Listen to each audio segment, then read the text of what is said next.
Thanks for checking out the Lockdown NFL podcast on YouTube. Subscribe, get great daily content all off season long. Man, it's going to be an interesting one, that's for sure. As we're going to look at the quarterback carousel. One of the guys I'm going to talk to is going to be heavily involved in that. That's going to be part of the equation as far as the Pittsburgh Steelers offseason goes. But big news over the weekend: Brian Flores, former Dolphins head coach, is now a Pittsburgh Steelers assistant coach. A team tweet yesterday or on Saturday confirmed Flores will be joining the staff, and head coach Mike Tomlin is the senior defensive assistant. Linebackers coach Tomlin is just one of two black coaches in the NFL. Flores currently suing the NFL and the Miami Dolphins for racial discrimination following his sacking last and at the end of the regular season. 24-25 as a head coach, Brian Flores was. He was obviously in several interviews this offseason for head coaching vacancies. We bring on Christopher Carter from Locked On Steelers. And Chris, the Steelers continue to lead the charge as far as diversity in the NFL. Did they do that over the weekend and get better? Absolutely. You don't add a defensive mind to Brian Flores to your room and think that there's a downside to that. I also think it's really interesting, Bo. For a lot of the people that are still alleging, like, well, he was making things up.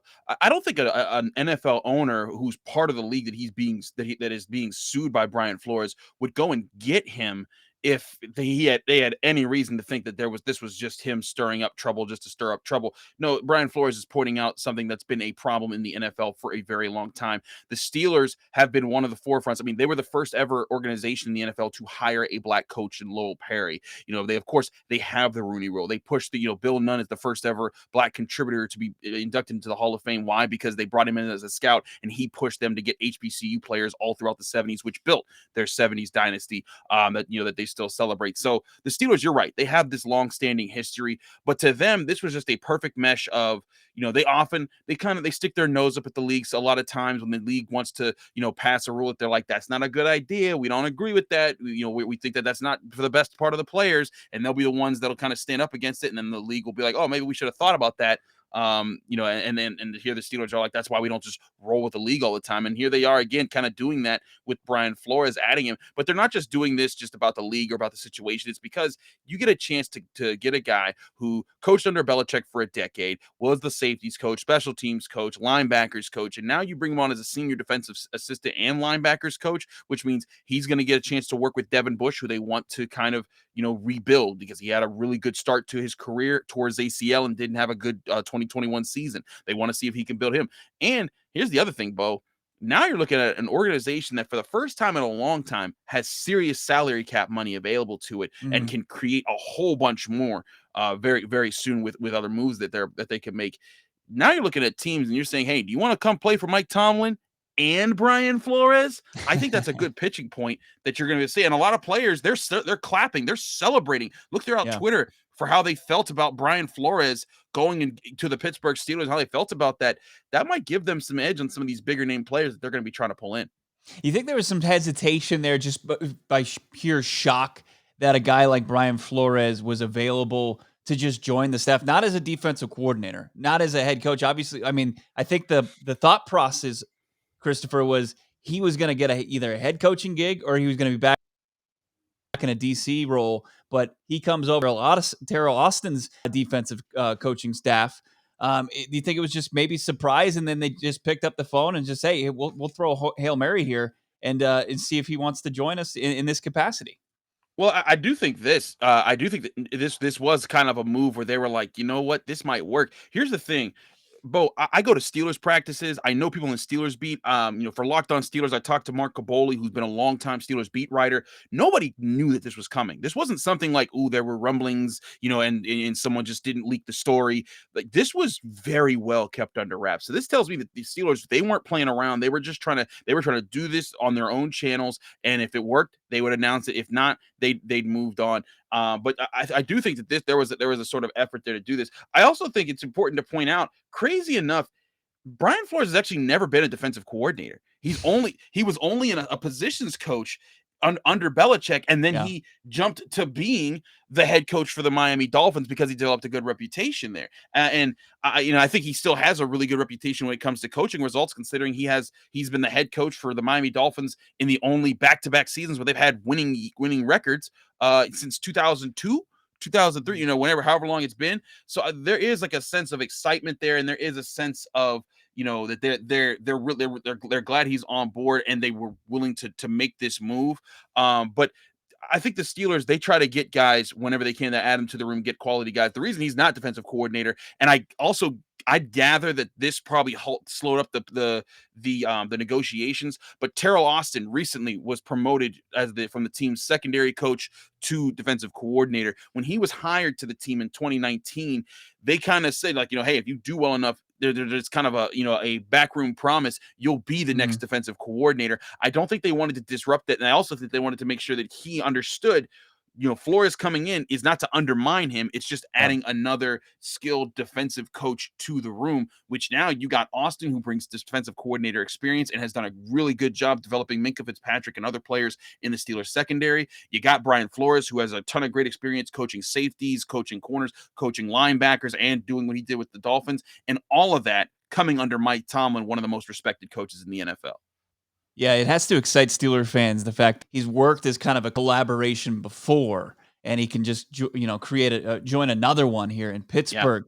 What's his role going to be? And also, do the Steelers? Do you think they have any kind of issue with him using this as just a year stepping stone to another bigger job in next season?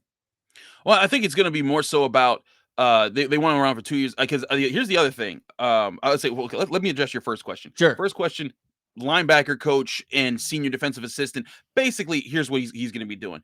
He's going to oversee the linebacker groups along with Jerry Osofsky. Now, Jerry Osofsky has been the team's linebacker coach for some time. His wife passed away very tragically during the middle of the season, and that kind of left a hole in the linebacker room. We're not sure how that's going to play out and what might happen there. But Flores, they want him as it's kind of an advisory role. Like, hey, here's another set of eyes. We want your contributions into the game plan, how we're using these things. It's also interesting that he's not the team's defensive backs coach because that's where the vacancy that was left open by Terrell Austin moving up to defensive coordinator. So I think he's going to help. I think a big project of his is going to be helping Devin Bush, getting him back to where he was, before his injury, because before his injury, he was playing every snap for the Steelers and he was being truly effective in the run game, helping against the pass. But then since his injury, he hasn't been really too effective in either outside of like short bursts in this last season. So he's probably going to help with that a lot. And I can really see him helping shape what this defensive core is going to look like. But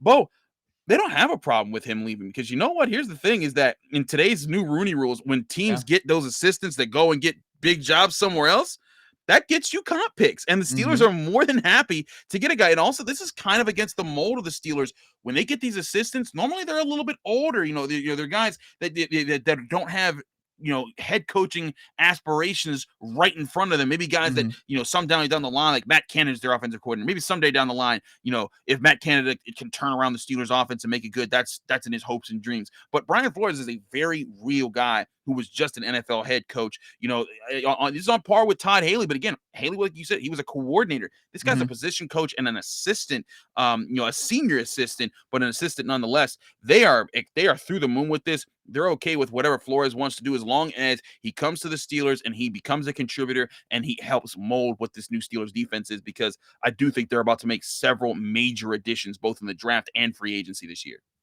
Slam dunk move, it seems like, for the Pittsburgh Steelers. It seems like a good move for Flores as well, as he kind of figures things out, continues his lawsuit against the NFL.